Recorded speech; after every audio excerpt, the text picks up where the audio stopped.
Good morning. Today is the 7th of June, and thanks to some fiendishly complicated logistics, we just seem to have picked up this little car. It's a 2003 Rover 45 2-litre V6 Connoisseur automatic.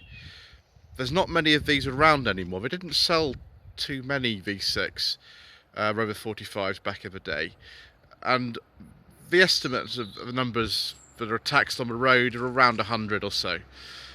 Not a very common car. This is a later type with the alloy wheels that look like this, and also the interior that's not got the 75 seats in it. I'm not going to tell you how much I paid for this car. It's not something that is going to be relevant anyway, because unlike a lot of cars that you see on my channel, I am not going to send this to a challenge. We are going to keep this, and this is going to replace the Astra TwinTop, which we recently sold. So I get inside, I will show you the interior. Fantastically comfortable leather seats in this car. I'll shut the door because it's a little bit cold and rainy outside. White dials, which is something that later Rover 45s had. After a while, actually, with the changes they made in 2003 and 2004, all Rover 45s had these dials by the end, although the models which got them sort of varied. It's very complicated. This is the original stereo, by the way. It's a Becker unit, and I don't have the code for the radio, so we're going to have to change that. We'll keep this radio unit because it will preserve the originality of the car, but we'll have to put a more modern one in for everyday use anyway. Things like Bluetooth and stuff like that, which this doesn't have, and the sat-nav on this as well. I think it only comes up to sort of, little directions in there. Got heated seats in this particular car as well. I don't know if the air conditioning works. I have tried it yesterday. I don't think it does particularly well. Probably need a regas or something. Front and rear fog lamps. Very rare in Rover 45, and I think only on this trim level. There was a Club and a Connoisseur V6. This is a Connoisseur. It's got cruise control. The switch is over there. Automatic transmission snow mode is there, and some nice 1980s Honda switchgear, of course, because this originally was launched in Japan, the original version of this car, the Honda Domani, in 1992. The bodywork in this car is a bit different from that, though, and the 45 Saloon, or 400 Saloon as it was earlier, was not the same as a Domani. The electric window switches in the car are actually down here, like they are on a Rover 600. We do have cup holders as well. You can take that out. Originally that would have held cassettes back in the day. Nice wood. I don't have a cigarette lighter in this car anymore, but I don't need one. That's just powers 12 volt. Got some nice carpets in here. Glove box. Two big manuals for the radio for some reason, and the famous Rover 45 service manual, or service history, which actually also, you flip back the other side, and this is the only car I've ever seen it on, that's also the owner's handbook, which is interesting.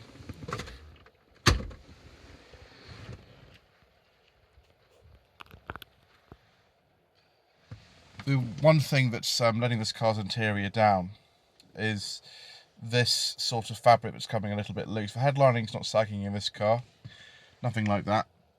And if I just get out, you can also see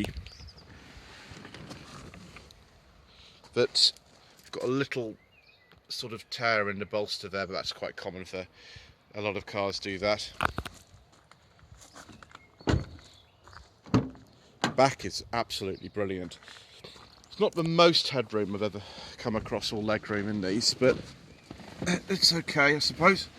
If you sit upright like this, not really for very long journeys. when the 400 was launched in this country of this shape, the HHR shape, they made it compete against things like the Mondeo and the Vectra, and it's really not that particular type of car. It's more a sort of Ford Escort sized car. Electric rear windows, of course. Funnily enough, there's no 12-volt socket in the back, but you do have a nice little ashtray. Leather seats, of course.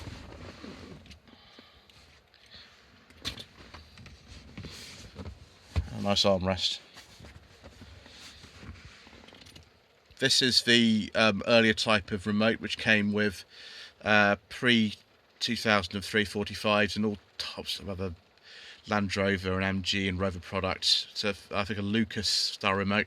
In mid-2003 they changed remotes, number 25, 45, MG ZR, ZS and the MG TF to what's called the Pectron system, which is a round one, which meant that also they changed the control unit in the car, what's called the body controller security control unit.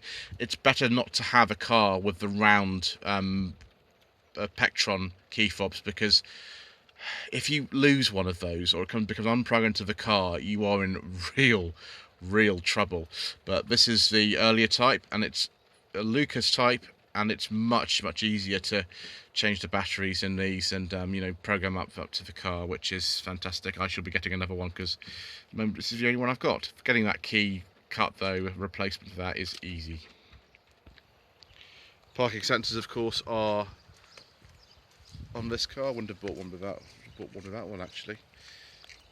Little badge there, I could probably do with some attention at some point. I'm going to use the key to open the boot. You can also use the internal release.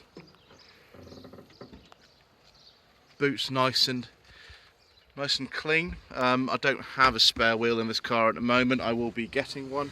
Someone would help themselves to the spare wheel at some point, which is a pain, but I've managed to find another one. It's quite easy to find parts of these cars, really. It's not a problem. Pretty spacious. The hatchback is a bit easier to load, but this goes a bit deeper. And I think the rear styling of these is quite nice. For some reason the rear lights on these are quite difficult to find second hand. I don't know why, so I shall not be crashing into anything if I can avoid it. Right, let's open the bonnet and take a look at the engine. And here we are.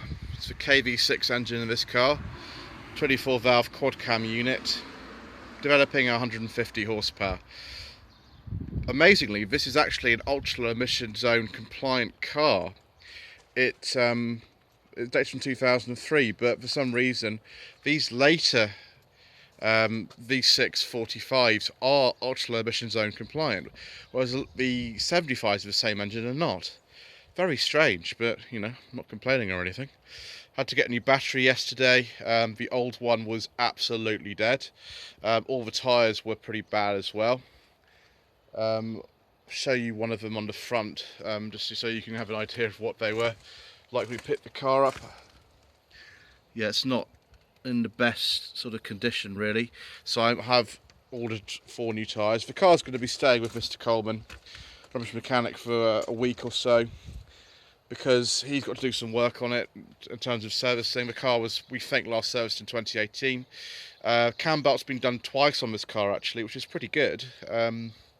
Costs about 500 quid or so to do a cam belt on a V6 like this, but there's no leaks that we can see. Coolant's all fine.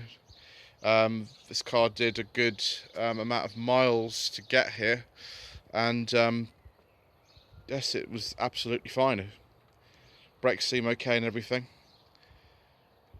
Headlamp washers don't work, unfortunately, but I'm not actually that worried about that. It doesn't really matter.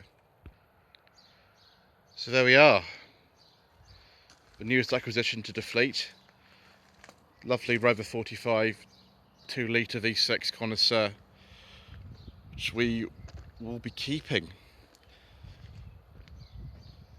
It's got a 5-speed ZF Sax automatic gearbox. It's a CVT unit, but it's actually got programmed shift points in it, so it feels like it's automatic. It's very smooth and everything. Don't know what the fuel economy is like. We'll have to see once you know, we've done a sort of brim to brim thing. But yes, I hope you enjoy seeing this car on my channel. It will be going for a full review at some point. Other channels who I've contacted since we picked this car up have also expressed interest in it, which is not surprising because they're rare and they're lovely. But thank you ever so much indeed once again for watching. Don't forget to subscribe to the channel to see more updates on this car and well, other cars as well. Got plenty more to come. Don't forget to like this video and leave a comment below. And don't forget to visit my Facebook page, facebook.com/Lloyd Vehicle Consulting, and Instagram, instagram.com/Lloyd_Vehicle_Consulting. Thank you.